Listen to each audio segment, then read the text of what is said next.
Yo yo yo, salut toi, j'espère que tu vas bien. Si ça ne va pas, t'inquiète pas, ça ira. Parce qu'en venant sur ma chaîne, tout ira bien. Alors aujourd'hui, on se retrouve pour une nouvelle vidéo et je vais faire une story time le jour où mon mari m'a enfermé. Et oui, et oui, ce jour-là, j'étais complètement folle. Je vous laisse avec la suite, mais avant de commencer, je sais que tu sais, je sais que tu sais. Générique.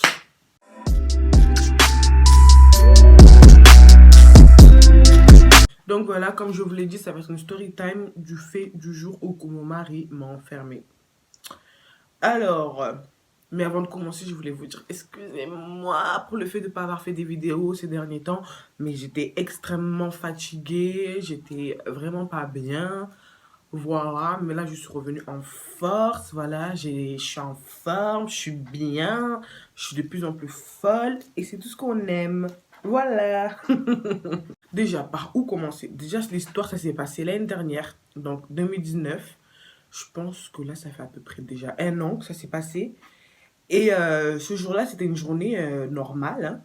Voilà, je me suis réveillée vers 14h, 15h, comme d'habitude, quoi. Ça ne change pas d'habitude. Normal, un réveil normal, quoi. En plus, ma fille, je me rappelle, elle était vraiment toute petite encore, hein. Elle devait avoir à peu près 5 mois à peu près, 4 mois, 5 mois, un truc comme ça. Ouais, c'était vraiment encore un petit bébé, hein. Donc voilà. Et mon mari, il était sorti, ce jour-là, il était rentré. Quand il est rentré, c'est là que je me suis réveillée parce que j'ai entendu qu'il était rentré. Voilà. Il m'a réveillée, tout simplement. Et voilà, on s'est posé, on a commencé à parler normalement et tout. Et il a commencé à aller au balcon. Du coup, je le regarde, en même temps, on parle. Et d'un coup, je me lève, voilà, je vais me brosser les dents, voilà, je fais mes trucs comme d'habitude, quoi. Et moi, ben, vu qu'il faisait chaud, je me suis mis au balcon pour prendre l'air, normal, comme d'habitude. Et d'habitude, j'amène toujours mon téléphone avec moi. Sauf ce jour-là. Je sais pas pourquoi. Je crois que c'était le destin, en fait. Fallait pas que je l'amène avec moi, je sais pas, il y avait un truc. Et du coup, voilà, je l'ai pas amené avec moi, mon téléphone. Grosse erreur. Erreur de débutant. Tout ce que vous voulez. Bref. Et du coup, voilà. Et d'un coup, il me sort. Il vient au balcon et tout, mon mari. Et il me dit, oui, je vais au Leclerc, je reviens. Du coup, moi, je lui dis, ben, ok, normal. Du coup, moi, je lui dis, ok, normal et tout. Et du coup, il m'enferme. Enfin, il ferme la porte. Il va dans la chambre, je sais pas, il fait des trucs. Et il revient, il me dit, bon, ça y est, là, je vais. Je dis, ok. Et il m'enferme dans le balcon. Il ferme. Je sais pas, il laisse la porte et il part. Il ferme la porte du balcon. Et moi, je m'étais pas rendu compte, en fait. J'ai pas réalisé, quoi. J'ai vu que je regardais dehors. Du coup, j'ai pas calculé. Et d'un coup, là, je voulais sortir du balcon. J'ai forcé la porte. Et je me dis, mais c'est bizarre. Je pensais qu'elle était bloquée parce que des fois, elle bloque notre porte. Vous voyez, vous avez capté les portes qui sont dures à ouvrir là. Donc, du coup, voilà, je me suis dit, bon, peut-être qu'elle a du mal à s'ouvrir. Du coup, je force, je force. Et là, je vois vraiment que la porte était fermée. Et là, je commence à crier, je commence à crier Daouda, Daouda, parce que mon mari s'appelle Daouda. Du coup, je commence à crier Daouda, Daouda, Daouda. Et à la fin, je me suis rendu compte qu'il y avait vraiment personne. Du coup, je regardais dehors pour voir s'il était là. Mais en fait, moi, j'aurais bien pu rester dans le wagon et attendre qu'il arrive parce qu'il est rapide. Mais en fait, il y avait mon bébé à l'intérieur, il y avait notre fille. Donc, du coup, non, c'est pas ça la vie en fait. Et du coup, ma fille, elle me regardait et je voyais qu'elle pleurait un peu et tout. Je commençais à avoir trop de la peine et je commence du coup à être énervée, énervée. Je me dis, mais comment tu peux fermer le balcon?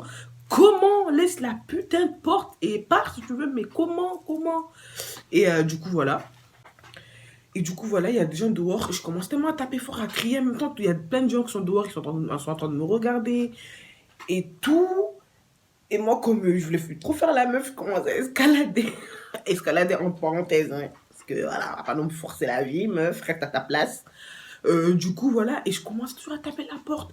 Et du coup, ben, notre balcon, il est en référence avec la chambre de notre fille. Du coup, je regarde si la fenêtre de la chambre de ma fille, elle est ouverte. Et non, la fenêtre de la chambre de ma fille n'était pas ouverte.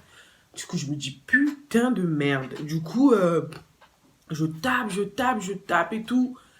Et il y a plein de gens, ils sont en bas, ils me disent, ouais, vous connaissez le numéro de votre mari? Comme ça, on l'appelle, on dit qu'il arrive et tout. Et moi, sur le coup du stress, ben, je ne le connaissais plus. Pourtant, je le connais, mais sur le coup du stress, je le connaissais plus. J'étais tellement stressée que je le connaissais plus. Du coup, voilà, et du coup, je commence à dire, ouais, non, je le connais pas et tout. Du coup, il y a des mecs, les mecs de quartier, commencent à prendre leur vélo, commencent à aller au Leclerc et tout. Parce que vu que mon mari venait d'aller, du coup, j'imagine qu'ils auraient pu le rattraper et tout. Mais non, pas du tout. Ou je sais pas, je sais même pas s'ils l'ont eu ou pas. Parce qu'après, moi, mon mari m'a appelé. J'ai entendu mon téléphone vibrer, il m'a appelé, mais bah, vu que j'ai pas mon téléphone, j'ai pas pu répondre. Du coup, voilà. Et là, d'un coup, il y a une dame, enfin, j'ai une voisine d'un autre immeuble.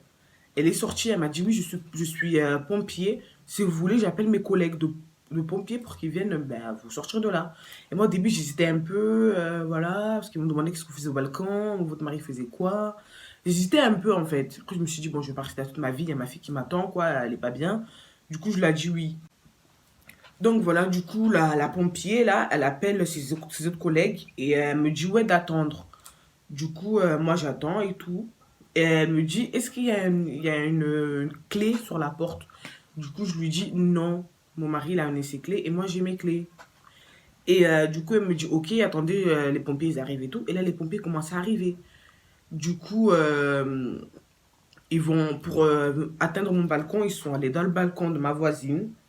Ils ont escaladé, ils sont venus dans mon balcon. Ils ont forcé la porte, ils ont vu qu'elle ne pouvait pas s'ouvrir. Au début, ils voulaient casser la porte du balcon, mais après, ils ont vu que ma fille, en fait, ma fille, elle était allongée là, vers la porte. Du coup, s'ils cassaient la vie de la porte, ils allaient tuer ma fille, en fait. Va là-bas! Du coup, non. Et du coup, vu que je vous ai expliqué déjà que mon balcon, il a un rapport aussi avec la chambre de ma fille, du coup, ben, la chambre de ma fille, il y a bien une fenêtre. Du coup, voilà, les volets de la fenêtre de ma fille, ils étaient fermés. Du coup, le pompier, ce qu'il a fait, c'est qu'il a cassé le volet. Et là, il a pris un marteau, je sais pas quoi. Il a tapé, il a tapé, il a tapé la vitre. Et la vitre, elle s'est explosée en mille morceaux. Et du coup, après lui, il a ouvert la porte de la fenêtre. Et il est rentré dans la chambre de ma fille. Il a fait tout le tour, il est venu m'ouvrir. Et là, j'ai pris ma fille dans mes bras direct, quoi. C'était une évidence, en fait. Mais elle s'était endormie, du coup. Ma fille s'était endormie. Donc, du coup, voilà, j'étais tranquille. Mais franchement, je vous explique pas comment j'étais dans le balcon. J'étais vraiment, vraiment pas bien. C'était vraiment la première fois, en fait. J'étais vraiment choquée. En mode, comment il a pu fermer le balcon. Et là, ben, je l'appelle, il répond pas. Et mon mari, il m'appelle. Et là, je lui dis, mais je m'enferme au balcon, en fait, et tout, et tout. Il y a les pompiers qui sont à la maison. C'est la fenêtre et tout. Et là, il me dit, ouais, ouais, j'arrive là. Du coup, il arrivait et tout, et les pompiers étaient déjà partis. Et là, je lui explique et tout. Il me fait, mais t'aurais pas pu m'appeler? Pourquoi t'as pas amené ton téléphone au balcon avec toi? Genre, le mec, il me fait des reproches, mais en fait, je l'ai vite redescendu, en fait. Au bout d'un moment, si je n'ai pas amené mon téléphone au balcon, je ne l'amène pas. C'est à toi de ne pas fermer la porte du balcon alors qu'il y a quelqu'un dans le balcon. Logiquement. Donc, du coup, voilà, après, voilà. Hein. Et du coup, le pompier m'avait expliqué que faut que je fasse marcher l'assurance de l'appart pour ne pas payer une nouvelle fenêtre et un nouveau volet. Du coup, voilà. Petite story time qui fait plaisir. Mais franchement, je vous explique pas comment j'étais pas bien ce jour-là. Vraiment, mais vraiment pas bien. Si ça vous arrive d'être enfermé dans un balcon, regardez bien la personne qui ferme et qui part. Ça, vous voyez si elle ferme ou pas. Ça, vous avez le temps. Parce que moi, j'avais pas du tout calculé. Je regardais dehors, moi, en fait. J'ai pas du tout calculé. Et vu que, ben, on est souvent en balcon, il m'a jamais enfermé. Du coup, ben, pourquoi là, il m'enfermerait? Donc, du coup, voilà, j'ai même pas capté, en fait. Ça, le truc. Du coup, voilà. Donc, voilà, j'espère que cette vidéo vous a plu. Si ça t'a plu, je t'invite à liker, t'abonner et surtout, activer la cloche des notifications pour recevoir toutes mes autres nouvelles vidéos à venir. Donc, voilà, je vous fais de gros bisous et je vous dis à la prochaine pour une nouvelle vidéo. Ciao, ciao!